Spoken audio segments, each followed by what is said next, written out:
Ngayon, ang sasabihin ko sa iyo, kapatid, ganito. Sabi mo, ba't hindi ko masabing ligtas na ako? Ba't ang mga taga-datindahan hindi masabing ligtas na ako? Tapos, ang binasa mo, yung 8 ng Roma. Babasahin ko, hindi mo kasi binase. Roma 8:15, 8:16, kapatid na Daniel. Ang Espiritu rin ang nagpapatotoo, kasama ng ating Espiritu, na tayo'y mga anak ng Diyos. Ayan.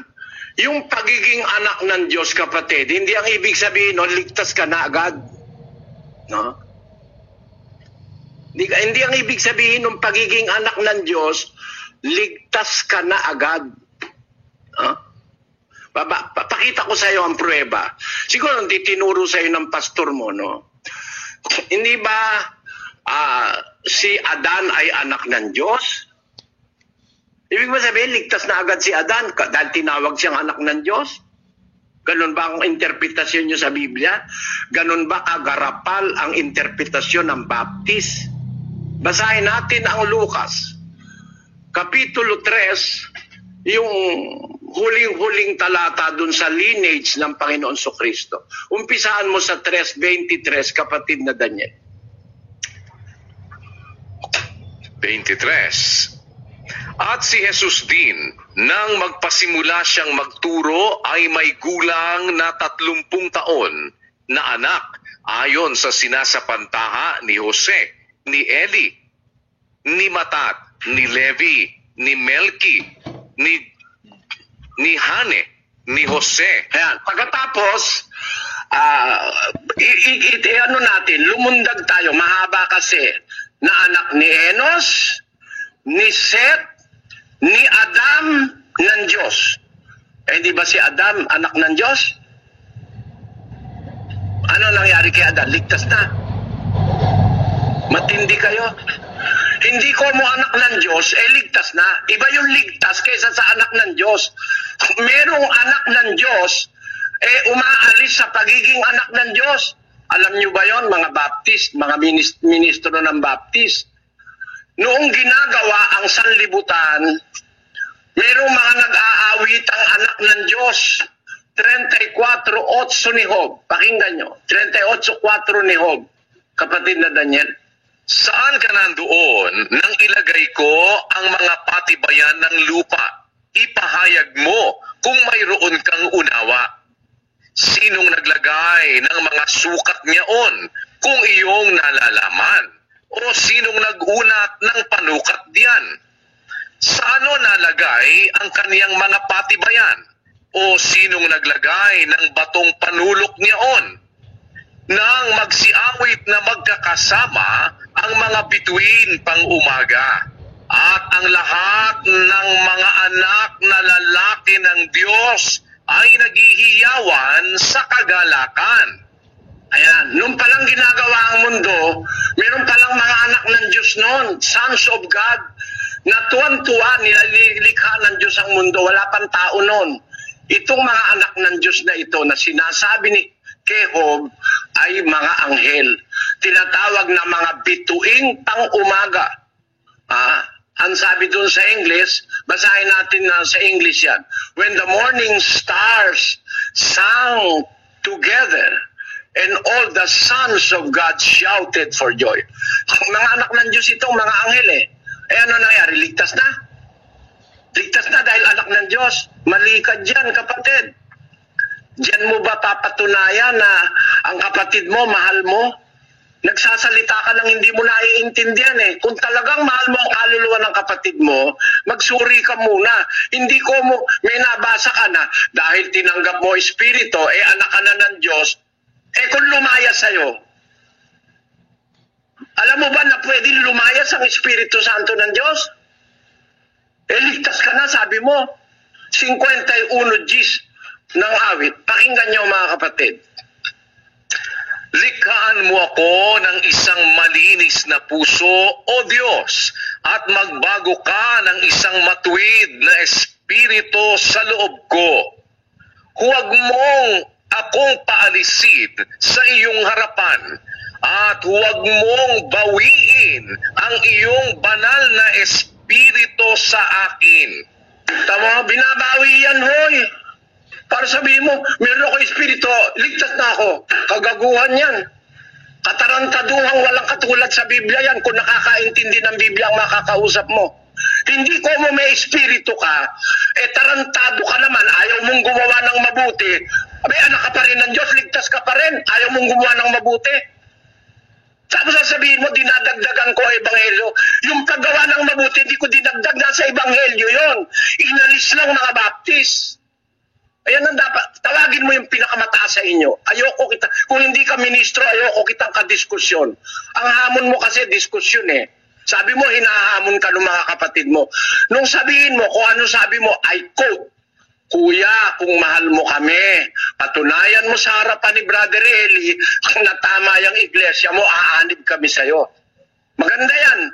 Kung ang gusto mo, patunayan mo, yan ang hamon mo, humanap kayong pastor mong pinakamataas sa inyo sa Baptist. Hindi ikaw, dahil hindi ka naman yata pastor eh. At kung pastor ka, abay kawawa naman mga kapatid mo, no? Biro mo, iniiwan ka ng kapatid mo, sumama sa akin. Baka may nakita silang liwanag na hindi mo makita sa inyo. Bakit? Unang-una, mali ang presumption nyo, ang deduction nyo.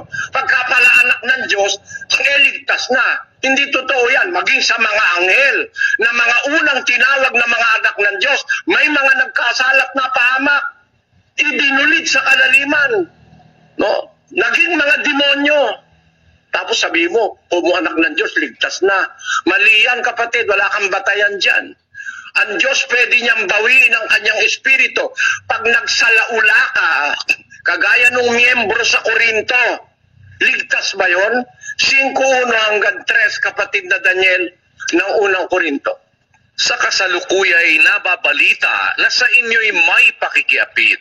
At ang ganyang pakikiapid ay wala kahit sa mga hentil, na isa sa inyo'y nag-aari ng asawa ng kanyang ama. At kayo'y mga mapagpalalo at hindi kayo bagkus ng alumbay upang maalis sa gitna ninyo ang gumagawa ng gawang ito. Sapagkat ako sa katotohanan, bagamat wala sa harapan ninyo sa katawan, ngunit ako'y nasa harapan ninyo sa espiritu.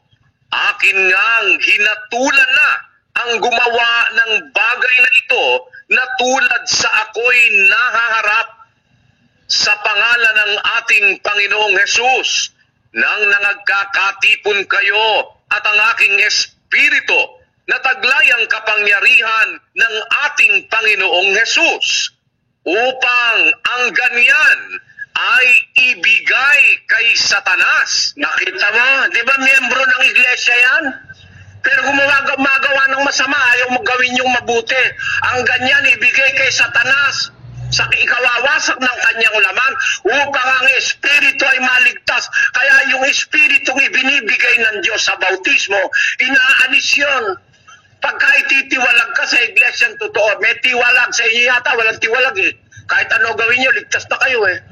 Yan ang masama sa iglesia ng Baptist. At kung kaya talagang sa Diyos kayo, bakit ang dahi-dahin yung grupo? Puro kayo Baptist, Southern Baptist, Modern Baptist, Conservative Baptist. Bakit? Mahigit 100 Baptist. Ay talagang maraming demonyo nagtatrabaho dyan sa relihiyon ng mga Baptist. Ginawa kayong mga magkakadibisyon. Ang daming denomination yung Baptist. At yan ang pinakamasamang relihiyon sa ibabaw ng lupa. Bakit? Ang advocacy niyan, ligtas na agad, tapos wala nang kailangan gawang mabuti. Sino nagsabi sa inyo hindi na kailangan gumawa ng mabuti? Ilagay mo nga ang kanilang aral sa screen. Kasi alam ko yan eh. Hindi nyo naman ako po pwedeng paglakuan pagdating sa relihiyon. Ano? Lahat ng aral ng relihiyon, pinag-aralan ko eh. Ito ang sabi ng mga Baptist. Kailangan lang daw sumampalataya, ligtas na. Malaking kasinungalingan yan. Kaya kayo ngayon, hilig na hilig niya kami, ligtas na kami. Ligtas ka na sa COVID nga, hindi ka pa nakakatiyak na ligtas ka eh. Sabihin nyo, ba't ngayon wala kayong pagkakatipon? Subukan nyo magkatipon, ligtas na kayo. Napagbabawalan nga kayo ng gobyerno at saka ng mayor eh. Bakit? Hindi ka pa nga ligtas sa COVID-19 tapos ligtas ka na. Ito ang paniwala ng Baptist, oh. Once saved, always saved. Ilagay mo yun. Once saved, always saved. Minsang ligtas, ligtas magpakailanman. Yan ay hindi a-apply sa inyo.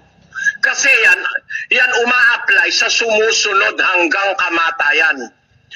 Nag-umpisa kang mailigtas sa kasalanan. Susunod ka hanggang kamatayan, maliligtas ka. Hindi ligtas na. Pag hindi ka sumunod, hindi ka na maliligtas. Tandaan nyo yan, mga kababayan, na nakikinig kayo sa akin. Baptist kayo, anuman kayo, huwag kayong paloloko dyan sa mga nagsasabi niya, once saved, always saved. Ito ang aral ng Baptist. Page 52, Article 5, Justification. Ito po, pakipasa mo kapatid na Daniel. We believe that the great gospel blessing which Christ secures to such as believe in Him is justification. That justification includes the pardon of sin and the promise of eternal life on principles of righteousness. That it is bestowed not in consideration of any works of righteousness which we have done, but solely through faith in the Redeemer's blood, by virtue of which... Tinan nyo kasi nungalingan yan. Ang justification daw, sabi ng Baptist, is bestowed not in consideration of any works of righteousness which we have done, but solely through faith in the Redeemer's blood. Kasi nungalingan yan, di totoo yan. Walang verse na ganyan sa Biblia. Na ang justification not in consideration of any works of righteousness. Yun ba ang ibig nyo sabihin? Hindi na kailangan ng gawang mabuti para maligtas ka, ma-justify ka sa pamagitan lang ng dugo ni Kristo, ligtas ka na. Kanino uma-apply yung dugo ni Kristo? Yun ang tanungin mo muna baka mamaya ikaw lang ang nag-apply sa sarili mo na ikaw na-redeem na ng dugo ni Kristo Para ma-redeem tayo ng dugo ni Kristo, may processes na tinuturo ang Biblia. Ikalawang Korinto 10:4 o 10:7. Pakilagay mo nga sa screen. Minamasdan ninyo ang mga bagay na nakaharap sa inyong mukha. Kung ang sino man ay mayroong pagkakatiwala sa kanyang sarili na siya'y kay Kristo, ay muling dili-dilihin ito sa kanyang sarili na kung paanong siya'y kay Kristo. Kami naman ay gayon din. Ayan, sabi ni Apostol Pablo sa mga Kristiyano nung una, minamasdan ninyo ang bagay na nahaharap sa inyong mukha. Meron kasi kung tumingin, malapit lang. Yun lang nasa mukha niya. Hindi siya marunong tumingin sa malayo. Tandaan niyo yun, mga kapatid, yung punto na yun. Ang sabi ngayon niya sa mga ito, na kung tumingin lang nasa mukha nila, nasa harap ng mukha nila, kung ang sino man mayroong pagkakatiwala sa kanyang sarili na siya'y kay Kristo, muling dili-dilihin niya ito sa kanyang sarili kung paano siyang naging kay Kristo. Meron palang paraan ng pagiging kay Kristo. At hindi ka magiging kay Kristo kung ang tinitignan mo lang yung nasa harap mo. No? Basahin natin ang 1:5 o 1:4 ng ikalawang Pedro.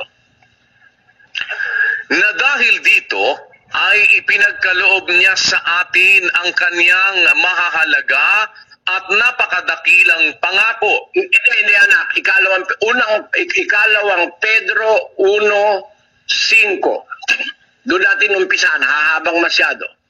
Oo, at dahil din dito sa pagkaragdag sa ganang inyo ng buong sikap, ay idagdag ninyo sa inyong pananampalataya ang kagalingan, at sa kagalingan ay ang kaalaman, at sa kaalaman ay ang pagpipigil, at sa pagpipigil ay ang pagtitiis, at sa pagtitiis ay ang kabanalan.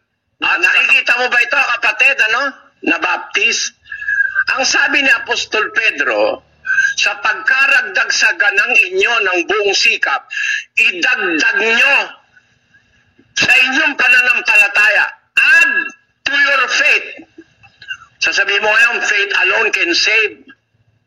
Once saved, always saved. Faith alone can save. Minus good works. Malaking kagaguhan yan. Add to your faith virtue. And to virtue, add knowledge. And to knowledge, add temperance. And to temperance, patience. And to patience, add godliness. And to godliness, add brotherly kindness. Add to brotherly kindness, charity. And for if these things be in you and abound, they make you that ye shall neither be barren nor unfruitful in the knowledge of the Lord Jesus Christ. But he that lacketh these things is blind and cannot see afar off. Ayan, kung tumingin, malapit lang. Beyond faith, God expects us to do something good or things that are good. Beyond faith. Kung hanggang faith ka lang, no? Bulag ka, sabi ng Biblia. Basahin ko ulit sa Tagalog. Pakinggan nyo, ha? Ang sabi sa 1:5, oo, dahil din dito, sa pagkaragdag sa ganang inyo ng buong sikap, idagdag ninyo sa inyong pananampalataya ang kagalingan. Sa kagalingan ay ang kaalaman, at sa kaalaman ay ang pagpipigil, at sa pagpipigil ay ang pagtitiis, at sa pagtitiis ay ang kabanalan, at sa kabanalan ay ang mabuting kalooban sa kapatid, at sa mabuting kalooban sa kapatid, idagdag nyo ang pag-ibig. At sapagkat kung nasa inyo ang mga bagay na ito at sumasagana, hindi kayo pababayaang maging mga tamad o walang bunga sa pagkakilala sa ating Panginoon Kristo. Datapwat, yung wala ng bagay na ito bulag, kaya bulag ang baptis eh. Di ba kakaintindi ng Biblia? Wala, ayaw nang gumawa ng mabuti. Yung bang pag-ibig sa kapatid, pag-ibig sa kapwa, hindi ba yun gawa ng mabuti? Paggawa ng mabuti yun eh. Sa inyo wala na. Hindi na kailangan. Biro mo, sabi nun sa inyong doktrina. Sabi, justification. Balik mo sa screen. Ayun, ilaki mo lang. Is bestowed not in consideration of any works of righteousness. Mali, kapatid. Hahatulan tayo sa gawa. Tandaan mo yan. 22 ng Apokalipsis. Si Kristo may sabi nito. Biro nyo, blatantly, inaalis nyo ito sa Biblia. 22:12. Narito, ako'y madaling pumaparito, at ang aking gantimpala ay nasa akin, upang bigyan ng kagantihan ang bawat isa ayon sa kaniyang gawa. Sasabihin nyo ngayon, hindi na kailangan ng any works of righteousness. Di ba blatant na kasinungalingan ng Baptist Church yan? I am calling the attention of all Baptist ministers. Can you prove to me that really salvation is attained only through faith? And you will be redeemed by the blood of Jesus Christ. The blood of Jesus Christ does not apply to the Baptist Church. Because the blood of Jesus Christ applies to the true church of the Bible, not the Baptist Church. 20:28 of the book of Acts. Take heed therefore unto yourselves and to all the flock, over the which the Holy Ghost hath made you overseers, to feed the church of God, which he hath purchased with his own blood. Never in the Bible can you find a verse to feed the Baptist Church which he purchased with his own blood. At katarantaduhan yan. Walang Baptist Church sa Biblia. Yung nakadiskusyon kung yung Baptist doon sa Angeles, sabi ko, ano ka ba? Sabi niya, Baptist. Ito mga miyembro mo, Baptist? Oral. Tumagot yung mga miyembro, yes, Baptist kami. Sabi ko, kayo ba mga nagbabautismo ba kayo? Sabi ko sa miyembro, hindi makakibo. Nagbabautismo ba kayo? Paalam pa lang nyo, mali na eh. Ang kahulugan ng Baptist, nagbabautismo. Lahat ba kayo miyembro ng Baptist? Nagbabautismo ba kayo? O binautismo ang kayo ng pastor nyo? Kaya nga ang tawag John the Baptist. No? John the Baptizer. Pangalan pa lang mali na eh. Baptist Church. Lahat ba kayo nagbabaptize para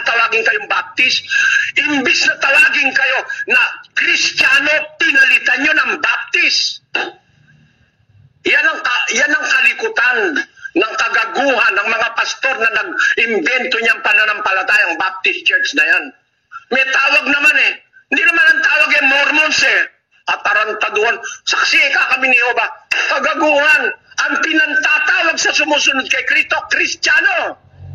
Hindi Baptist, hindi Mormons, hindi Sabadista. Pinalitan. Ako ka, Iglesia Katolika. Romano ka ako. Teka muna, dapat Kristiyano eh. 11:26 ng gawa. Pakinggan nyo. At nang siya'y kaniyang masumpungan, ay kaniyang dinala siya sa Antioquia. At nangyari na sa buong 1 taon, sila'y nakisama sa iglesia at nagsipagturo sa maraming tao. At ang mga alagad ay pinasimulang tawaging mga Kristiyano sa Antioquia. Kaya ayokong tatawagin ako na halimbawa, tatawagin mo ako na iba. Kristiyano ako. Hindi ako Hindu. No? Kristiyano ako. Yun ang utos ng Diyos na maging katawagan natin. Unang Pedro 4. Pakinggan nyo nakasulat. 16. Ngunit kung ang isang tao ay magbata na gaya ng Kristiyano, ay huwag mahiya, kundi luwalhatiin ng Diyos sa pangalang ito. Kaya ang dapat nating ipagmalaki, tayo'y Kristiyano. Kung tayo ay talagang naturuan ng aral ni Kristo, pero to masquerade or to present yourself as Baptist. Tapos parang bang sila ang nakapakyaw ng Biblia na hindi na raw kailangan ng any works of righteousness. Sino nagsabi sa inyo? Na hindi included ang works of righteousness which we have done. It is included because we will be judged according to our works. According to our works. That is what is in the Bible. That's why to be saved and to know and to bravely and without doubt to say that you are saved, you must be sure that you are doing and you have done the work of righteousness that God have asked us to do. Kaya si Apostol Pablo, nung makatiyak siya na nagawa niya na lahat, doon niya sinabi, iniaalay na ako, ang panahon ng pagpanaw ko dumating na. Mamamatay na siya. Nakipagbaka ako ng mabuting pakikipagbaka. Natapos ko na ang aking takbo, yung kanyang trabaho. Iningatan ko ang pananampalataya. Buhat ngayon. Tamo, hindi kayo kapareho ni San Pablo? Kailan niya sinabi, buhat ngayon, nakataan sa akin ang putong nakatwiran. Kailan? Nung mamamatay na siya, na nakatagal siya, siya'y nakapanatili, nakatapos siya. Kayo naman, di pa kayo nag-uumpisa, ligtas na kami. Tang-tapang ng hiya ng mga pastor na yan. Di pa kayo nag-uumpisa eh. Wala pa nga kayo nagagawang buti sa sangkatauhan eh. Tapos ligtas na kayo. Si Pablo nung sabihin, buhat ngayon, nung natapos ko na aking takbo, iningatan ko ang pananampalataya, nakipagbaka ako ng mabuting pakikipagbaka, buhat ngayon, natataan sa akin ang putong nakatwira. Bakit buhat ngayon? Kasi nung hindi pa nagaganap yung lahat ng bagay na dapat niyang ganapin, ang sabi ni Pablo sa Filipos, Kapitulo 3, versikulo 13, pakinggan niyo mga kababayan. Mga kapatid, hindi ko pa inaaring inabot. Datapwat, isang bagay ang ginagawa ko, na nililimot ang mga bagay na nasa likuran at tinutungo ang mga bagay na hinaharap. Nagtutumulin ako sa hangganan sa gantimpala ng dakilang pagtawag ng Diyos na kay Kristo Jesus. Ayon. hindi ko inaaring naabot ko na mga kapatid. Dapat isang bagay ang ginagawa ko. Hindi siya pastor ng Baptist, no? Hindi ko pa inaaring inabot. Isang bagay ang ginagawa ko. Nililimot ko ang bagay na nasa likuran, tinutungo ko ang bagay na hinaharap. Tapos sabi niya, nagtutumulin ako sa hangganan ng gantimpala. Wala ka pa sa finish line, sasabihin mo, champion ka na. Alam mo kapatid, sumali ka sa sports. Pagka may running, tatakbo ka. Pag wala ka pa sa finish line, huwag sasabihin champion ka. Kagaguhan yon, kawalangian yon. Kaya mo lang masasabing ikaw ang champion pag ikaw ay unang-unang nakarating dun sa finish line. Nagtutumulin ako sa hangganan sa gantimpala ng dakilang pagtawag ng Diyos na kay Kristo Jesus. Kaya ang sabi kasi ni Kristo sa Mateo 24:13, pakinggan nyo nakasulat. Datapwat ang magtitiis hanggang sa wakas ay siyang maliligtas. O, kita mo, magtiis ka muna hanggang wakas saka ka maliligtas. Nagtiis ka hanggang 3 buwan o 3 taon o 30 taon tapos bumalik ka na. Hindi ka pwedeng maligtas noon, kapatid. Pakinggan mo sa isang talata ng Hebreo, 10:36 at 38. Sapagkat kayo'y nangangailangan ng pagtitiis upang kung inyong magawa ang kalooban ng Diyos ay magsitanggap kayo ng pangako. 38. Ngunit ang aking lingkod na matuwid ay mabubuhay sa pananampalataya at kung siya ay umurong ay hindi kalulugdan ng aking kaluluwa. Nakita mo kapatid? Yan ang hindi tinuturo ng Baptist. Mga talatang yan di binabasa sa Baptist. Sabi ng Diyos, ang aking lingkod na matuwid, mabubuhay sa pananampalataya. Shall live in faith. But if any man draw back, my soul shall have no pleasure in him. Kung siya'y umurong, hindi siya kalugod-lugod sa aking kaluluwa. Sabi ng Diyos, pag umurong ka kasi, hindi ka na maliligtas Kahit nakasampu ka ng taon, umurong ka, hindi ka maliligtas. Basahin natin ang batayan.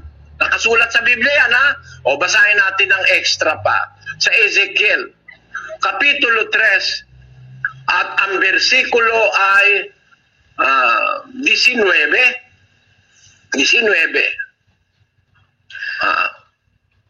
o 20. Pakilagay sa screen. Basahin natin. Muli, Sa 3:20. muli, pagka ang isang taong matuwid ay lumilihis sa kaniyang katwiran at gumawa ng kasamaan at ako'y naglagay ng katitisuran sa harap niya, siya'y mamamatay sapagkat hindi mo siya pinagpaunahan. Siya'y mamamatay sa kaniyang kasalanan at ang kaniyang mga matuwid na gawa na kaniyang ginawa ay hindi aalalahanin. Ngayon, kita mo? Yung matuwid, lumihis sa kanyang katwiran, gumawa ng masama. Ano mang kanyang ginawa, hindi naaalalahanin. Kaya nakita nyo, napaka-vital ng gawain. You have to continue working the work of God and you have to finish. Meron trabaho, kapatid. Sasabihin nyo, wala nang works. May trabaho. Tinanong nga ng Panginoong Jesus, ng mga Hudyo, Panginoong Jesus ano ba ang gawa ng Diyos na nararapat naming gawin? Sumagot ang Panginoong Jesus, magsigawa kayo, hindi dahil sa pagkaing napapanis, kundi dahil sa pagkaing tumatagal hanggang sa buhay na walang hanggan, sabi niya. Ngayon, doon sa 3 ng Juan, ang sabi ng Panginoon Kristo, ang pagkain ko ay gawin ang kalooban niyaong nagsugo sa akin at tapusin ang kanyang gawa. Ang Panginoon Kristo may gawain. Yun ang kanyang pagkain. Ang pagkain ko, basahin mo na nga kapatid na Daniel 4:34. Sinabi sa kanila ni Jesus, ang pagkain ko ay ang aking gawin, ang kalooban ng sa akin ay nagsugo, at tapusin ang kaniyang gawa. Ang anak ng Diyos gumagawa nga eh. Eh tayo, gagawa ba tayo? Basahin natin ang 15:5 ng Juan, kapatid na Daniel. Ako ang puno ng ubas, kayo ang mga sanga. Ang nananatili sa akin at ako'y sa kanya ay siyang nagbubunga ng marami, sapagkat kung kayo'y hiwalay sa akin ay wala kayong magagawa. O di dapat pala tayong gumawa. Kaya lang ang paggawa natin kasama ang Kristo. Kasi apart from me, hiwalay kayo sa akin, wala kayong magagawa. Eh di meron tayong gagawin. Ang katunayang pinagagawa tayo ng mabuti, pinapamalian ko yung aral ng Baptist na hindi raw i-considered ang any work of righteousness. Sabi nung katarantaduhan na yun. No? Anong katunayang yan eh? Kalooban ng Diyos. Nagagawa tayo para tayo maligtas. Basahin natin ang Pilipos 2:12, kapatid na Daniel. Kaya nga, mga minamahal ko, kung paano ang inyong laging pagsunod na hindi lamang sa harapan ko, kundi bagkus pa ngayong ako'y wala, ay lubusin ninyo ang gawain ng inyong sariling pagkaligtas na may takot at panginginig. Nakita niyo mga kababayan? May party kang gagawin. Gagawin ni Kristo yung kanya, gagawin ng Ama yung kanya, gagawin ng Espiritu Santo yung kanya. Pero ikaw, libre ka na. Wala ka nang gagawin. Sasabihin mo lang, masampalataya kami, baptist kami, ligtas na kami. One saved, forever saved. One saved, always saved. Isang dakot na kagaguhang turo ng lahat ng baptist. Kung gusto nyo, matanda na rin lang ako eh. Diskusyon tayo, putulan ng lalamunan. Pag napatunayan nyo sa harapan ng tao yung itinuturo nyong aral na yan sa likod-likod, pumarap kayo, mga pastor ng Baptist. Huwag itong miyembro nyo ang pinapaharap nyo sa akin. Yung sinasabi nyo na hindi na kailangan ng gawa, maliwanag ang sabi ni Pablo sa mga taga-Pilipos, lubusin ninyo ang gawain ng inyong sariling pagkaligtas na may takot at panginginig. Bakit? Bakit? Kasi malaki ang timbang ng ating gagawain. Ang paggawa, susunod ka kay Kristo. Ano ba pinapagawa ni Kristo? Umibig ka sa kapwa. Pag umiibig ka sa kapwa, papautangin mo yung nangungutang. Bibigyan mo yung humihingi. Magdo-donate ka sa mga wala. No? Magbibigay ka ng tulong. Gagawin mo yan. Yan. Mga lahat ng gawang mabuti. Yan ba hindi kailangan ng konsiderasyon sa gawa para maligtas ka? Kasama yan sa pagbabatayan. Kaya ka lang nagiging dapat na masakop ng dugo ni Kristo dahil sa pananampalatayang may kalakip na gawa. Basahin natin ang 2:22 ng Santiago. Ito, hindi nyo binabasa ito eh. Nakikita mo na ang pananampalataya ay gumagawang kalakip ng kaniyang mga gawa, at sa pamamagitan ng mga gawa ay naging sakdal ang pananampalataya. Kita nyo, ang pananampalataya gumagawa kalakip ng kanyang mga gawa.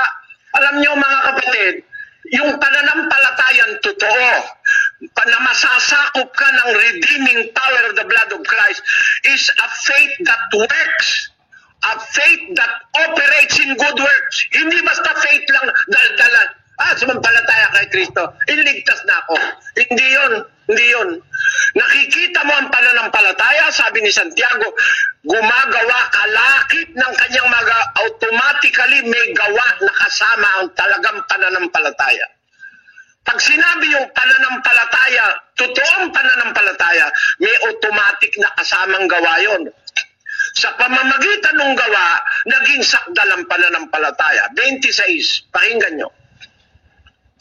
Sapagkat kung paanong ang katawan na walang espiritu ay patay, ay gayon din ang pananampalataya na hiwalay sa gawa ay patay.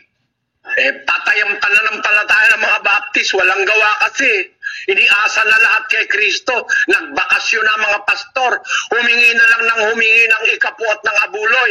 Hindi nagagawa ng mabuti. Ganun ang ginagawa nyo. Sabi mo, hindi kailangan gawang mabuti. Tanong ko, pastor, nangangaral ka ba? Oo. Gawa bang mabuti yan? Ano sagot? Kung gawang mabuti ang pangaral, ba't ka pa nangangaral? Gumagawa ka pa lang mabuti. Hindi naman kailangan yan. Tanungin mo, pastor. Pastor, ang akin pong ikapo bibigay ko sa linggo. Okay. Mabuti yan. Tanong, pastor, akala ko ba hindi na kailangan ng gawang mabuti basta't ligtas na tayo without any work of righteousness? Pagka gano'n, hindi ko nabibigay ikapo ko. Tingnan mo kung pumayag. Mabuti raw yung ikapo Sabi ng pastor mas mabuti nga kung dadagdagan mo raw kung hindi na kailangan, huwag ka na mag-ikapo. Tingnan mo pag hindi nagreklamo yung pastor mo. Nagreklamo tinuruan ko yung membro dito sa Brazil Sabi ng pastor mo, hindi na kailangan gumawa ng mabuti. Ito ako, approach mo. Pastor, mabuti po ba talagang magbigay ako ng ikapo? Oo, sabi niya. Para hindi ka salakayin ng devorador. Ano yung devorador sa Tagalog? Devorador? Devorador. Sa Tagalog, ganun ba kayo? Nakalimutan ko na. Yung nando sa Malakyas. No? Nasa Malakyas. Sabi, para ikaw huwag salakayin ng devorador. Magbigay ka na ikapo, mabuti talaga yan. Sabi niya. Sabi niyo po, pastor, hindi na kailangan ng gawang mabuti. Hindi na po ako magbibigay na ikapo. Hindi ka dapat. Sabi, tinan mo, ayaw pumayag pagka pera ang hindi na ibibigay Pero sabi nga nung pastor Tuason doon sa Angeles City, nakadiskusyon ko. Ibig mo sabihin, pag sumampalataya ka, ligtas ka na forever? Oo raw. Kahit mangalo niya ka, kahit ikaw ay gumawa ng masama, pumatay ka ng kapwa, ligtas ka pa rin. Sabi ko, tindi ng paniniwala nitong mga Baptist na to. Malaking kademonyohan ang naituro sa inyo ng Amerikano. No? Ikinalulungkot ko, no? Hindi ko dinadaya ang mga kapatid mo. Tinuturuan ko mga kapatid mong gumawa ng mabuti. Mabuting iniuutos ng Diyos sa Biblia. Hindi sariling mabuti ng tao. Ang masama, yung sarili mong mabuti. Yun ang sinasabi ni Pablo sa 3:5 ng Tito. Pakinggan nyo. Na hindi dahil sa mga gawa sa katwiran na ginawa nating sarili. Hindi dahil doon sa gawa na ginawa mo sarili. Sarili mo lang gawa, sarili mo lang ideya, sarili mo lang katwiran. Hindi dahil sa gawa ng katwiran na ginawa nating sarili, kundi ayon sa kanyang kaawaan ay kanyang iniligtas tayo sa magitan ng paghuhugas sa muling kapanganakan at ng pagbabago sa Espiritu Santo. Ayan ang sabi sa Biblia. Hindi yung gawa ng katwiran ng ginawa mong sarili. Pero yung ginawa mo, kasama mong ginawa ni Kristo. Kasama kang gumawa ni Kristo. Kasama kang gumawa ng Diyos. Sabihin mo, di na kailangan yon, katarantaduhan yan. Sa unang Korinto, Kapitulo 12, ganito ang sinasabi sa versikulo 5. Pakinggan nyo mga kapatid. At may iba't ibang mga pangangasiwa, datapwat iisang Panginoon. At may iba't ibang paggawa, datapwat iisang Diyos na gumagawa ng lahat ng mga bagay sa lahat. Dapat coordinated ang paggawa. Gagawa ka kasama ng Diyos kasi ang main na gumagawa ang Diyos. 2:13 ng Pilipos.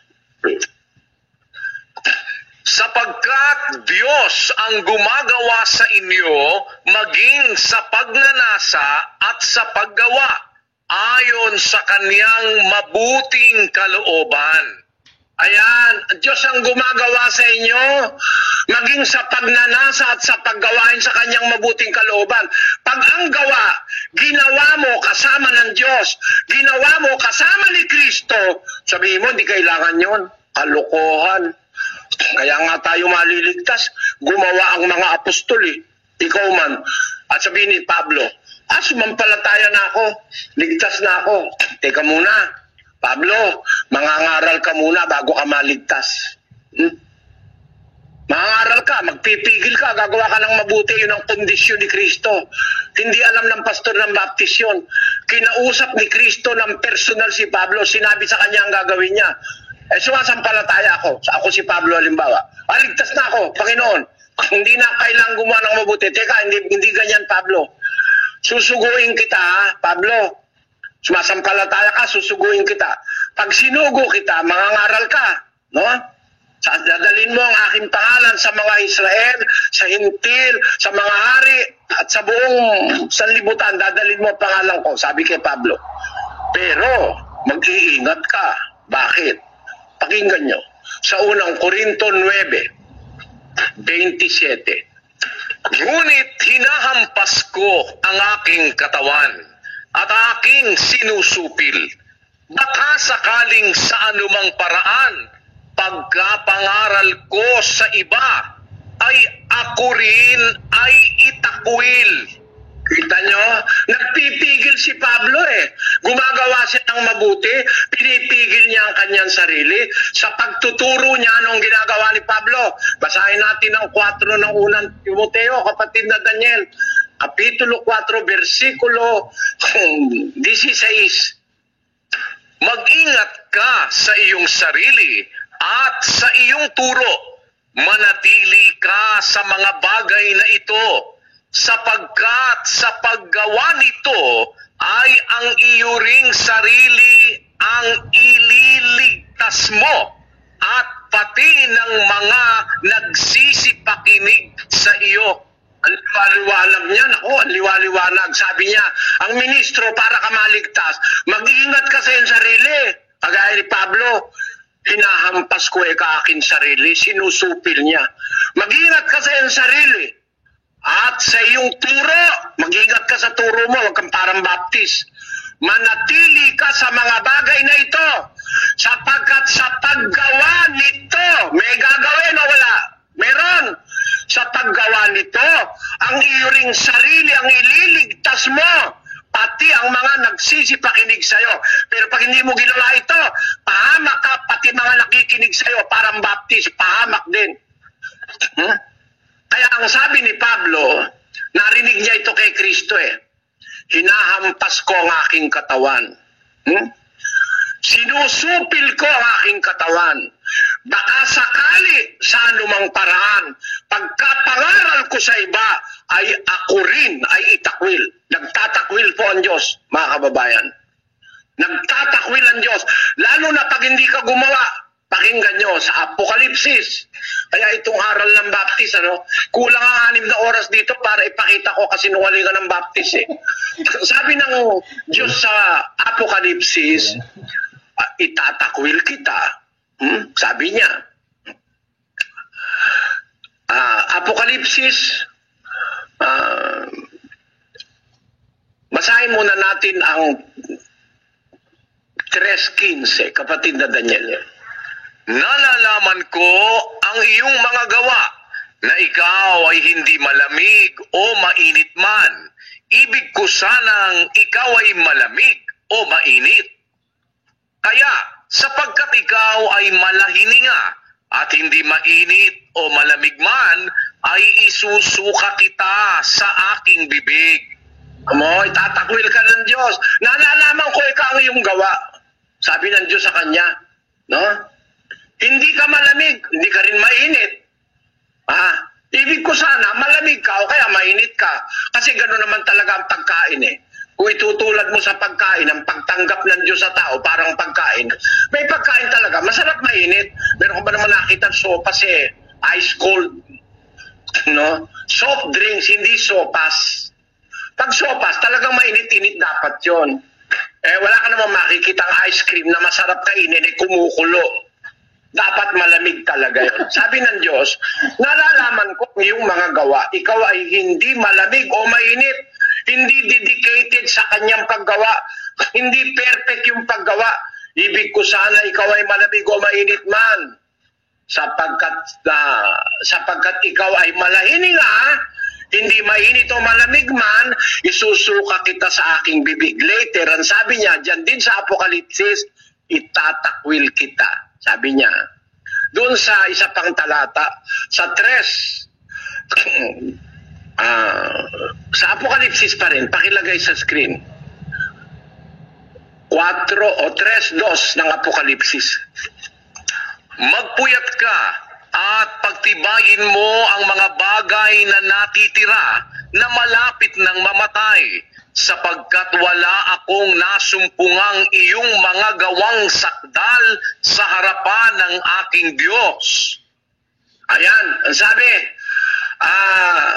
magpuyat ka, pagtibayin mo mga bagay na natitira na malapit ng mamatay, mamamatay na, sapagkat wala akong nasumpungang iyong mga gawang sakdal sa harapan ng aking Diyos. Tuloy sa 3. Alalahanin mo kung paano iyong tinanggap at narinig at ito pa rin mo at magsisi ka kung hindi at kaya't kung hindi ka magpupuyat, paririyan ako gaya ng magnanakaw. Hindi mo malalaman kung anong panahon, paririyan ako sa iyo. Ayan ang sabi ng ating Panginoon. Kita nyo?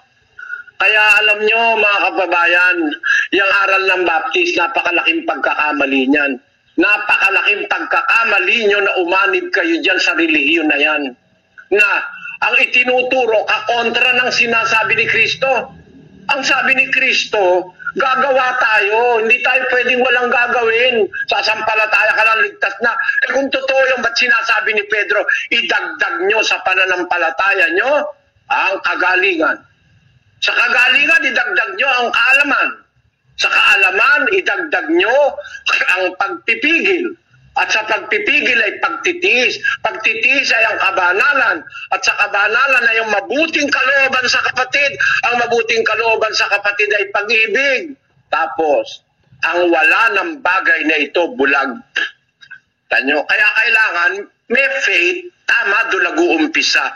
Pero hindi hanggang doon lang. There are things beyond faith that we have to execute in our lives. And that is following the will of God, doing good things with Christ and with God Himself. Kailangan natin ng gumawa kasama ng Diyos. Meron siyang ipinapagawa. 2 Timoteo 3:17. Pakinggan nyo mga kababayan. Upang ang tao ng Diyos ay maging sakdal, tinuro Maliligtas. Paano ka maliligtas? Ang tao ng Diyos upang maging sakdal.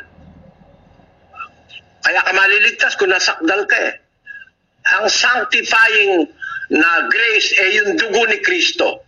Pero para mag-apply sa'yo yung dugo ni Kristo, upang ang tao ng Diyos maging sakdal, tinuro ang lubos sa lahat ng mga gawang mabuti.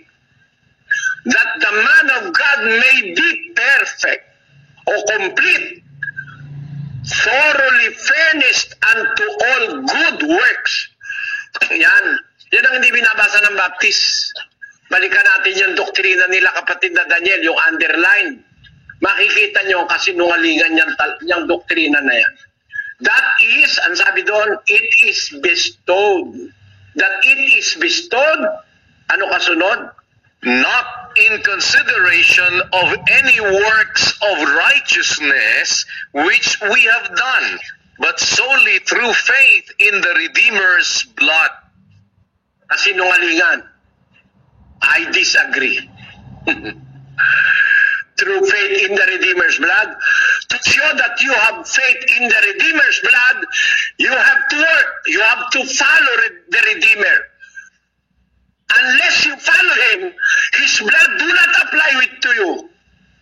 The redeeming power of the blood of Christ will not apply to those people who do not work with Christ, who do not follow Christ. Vamos leer. Basahin natin. Kapatid na Daniel, sa Hebreo. Ito po ang sabi sa 5:7 ng Hebreo. Pakinggan nyo.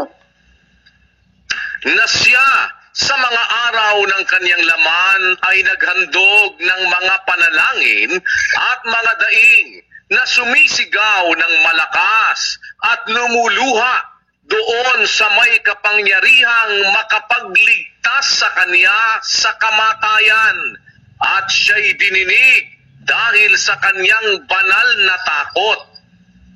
Bagamat siya'y anak, gayunmay natuto ng pagtalima sa pamamagitan ng mga bagay na kaniyang tiniis. Tignan mo ito kapatid, mga kababayan. Anak na ng Diyos, may-ari ng lahat ng bagay. Sabi niya, bagaman siya'y anak, natuto siya ng pagtalima sa pamamagitan ng mga bagay na kanyang tiniis. 9. At nang siya'y mapaging sakdal, siya ang gumawa ng walang hanggang kaligtasan, the eternal salvation. Para kanino?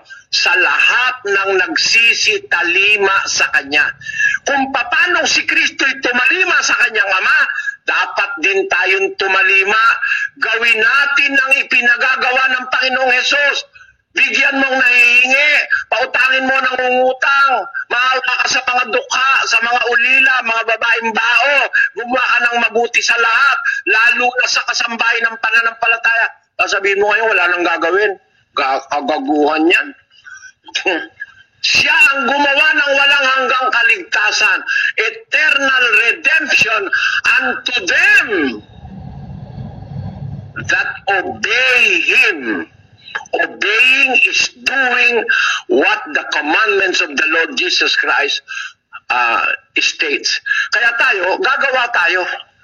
I vehemently disagree with the doctrine of the Baptist Church that there is no consideration whatsoever in the work of righteousness which we have done. No. The Bible tells us otherwise. The Bible instructs us to do everything that the Bible asks us to do, the good things in the sight of God. That the man of God may be perfect. He is thoroughly furnished unto all good works. And we have to do that until the end. Ituro nyo sa kanila na kanilang ganapin ang lahat ng mga bagay na iniutos ko sa inyo. At narito ako'y sumasa inyong palagi hanggang sa katapusan ng panahon. Pero pag hindi nyo ituturo at hindi nyo gagawin, lalayasan ko kayo. Yun ang sabi ni Kristo. Ako'y sumasa inyo, pero pagka hindi nyo ginawa, lalayas ako sa inyo. Pati Espiritu Santo, lalayas yan. 13 ng 2 Korinto, versikulo 5. Siyasatin ninyo ang inyong sarili kung kayo'y nangasa pananampalataya. Subukin ninyo ang inyong sarili. Hindi ba ganinyo nalalaman sa ganang inyong sarili na si Jesucristo ay nasa inyo? Maliban na nga kung kayo'y itinakwil na. Nagtatakwil yan. Kahit sumasampalataya, kapag hindi ka nagpatuloy sa pananampalataya at saka sa paggawa ng mabuti, itatakwil ka ng Diyos. Isusuka kita sa aking bibig, sabi ng Panginoon. Itatakwil ka. 28:9 ng unang kronika. Pakinggan nyo. At ikaw, Salomon, na aking anak, kilalanin mo ang Diyos ng iyong ama, at paglingkuran mo siya ng sakdal na puso at ng kusang pag-iisip, sapagkat sinasaliksik ng Panginoon ang lahat na puso at naaalaman ang lahat na akala ng pag-iisip. Kung iyong hanapin siya, ay masusumpungan siya sa iyo. Ngunit kung pabayaan mo siya, kaniyang itatakwil ka magpakailanman. Kita nyo si Haring Solomon, pinakamahal ng Diyos na hari yan, na minahal na masyado ng Diyos, binigyan ng kayamanan, karangalan, karunungan, walang kapareho kahit sino. Pero sabi ng Diyos sa kanya, pag pinabayaan mo ang Diyos, tatakwil ka niya. Asan ngayon yung once save, always save nyo? Kalukuhan niyang aral na yan.